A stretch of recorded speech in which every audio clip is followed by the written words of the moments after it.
Brillanti Musicals, kull nhar ta' ħamis fit-8:09 dejjem fuq One.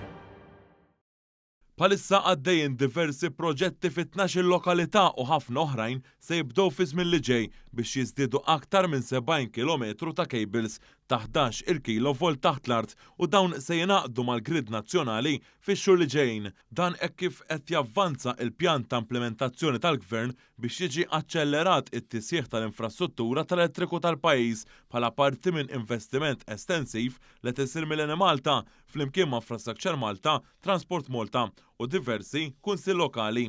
Bħalissa it-tlet entitajiet governattivi qed jikkoordinaw ħidma f'diversi lokalitajiet madwar il-pajjiż u fil-ġimgħat li ġejjin aktar ħaddiema se jkunu mobilizzati biex jibdew ix-xogħlijiet ta' upgrades fid-netwerk f'diversi lokalitajiet f'Malta u f'Għawdex. Għamlu żjara fuq lan tax-xogħol f'Ħaddingli il-Ministru għall-Enerġija Mirjam Dalli u l-Ministru għall-Infrastruttura Chris Bonnet.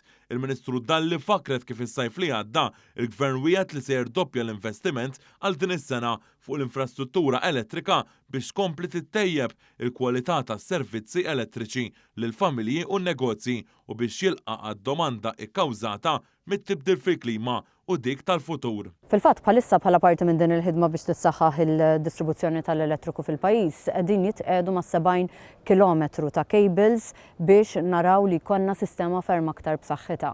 Ovvjament l Malta għaddejja wkoll b'ħafna xogħol ieħor, inkluż 45 substation li jridu jitlestew din is-sena u għaddej ukoll b'ritmu maġġel xogħol biex ikollna aktar ċentri ta' distribuzzjoni fil-pajjiż. Il-Ministru Bonnet esprima s-sodisfazzjon kif dan il-proġett kollaborazzjoni bejn it-tliet entitajiet qed jassigura l-implementazzjoni tal-wiegħda tal-Gvern dik li jitripla l-investiment fl-infrastruttura tal-elettriku. Qed isir xogħol katina qed jaħdmu jitfit il-ħaddiema kollha rid nirringrazzjahom u rid nirringrazzja fuq kollox ir-residenti li minkejja l-inkonvenjent qed jifhmu li dan ix-xogħol huwa importanti u aħna min-naħa tagħna sa nkomplu naħdmu biex din il-koordinazzjoni bejn l-entitajiet tkun aħjar. Inqas inkonvenjent, iktar xogħol u naf illi ħansibu s-sapport tagħkom kull meta ħajkonna bżonn. Intqalu wkoll li għaddejjin ġmielhom il-preparazzjonijiet fuq żewġ ċentri ta' distribuzzjoni ġodda fin-Naxxar u fis-Siġġiewi. Ix-xahar li għadda ħarġu żewġ sejħiet għal ċentru ta' distribuzzjoni ġdid fin-Naxxar.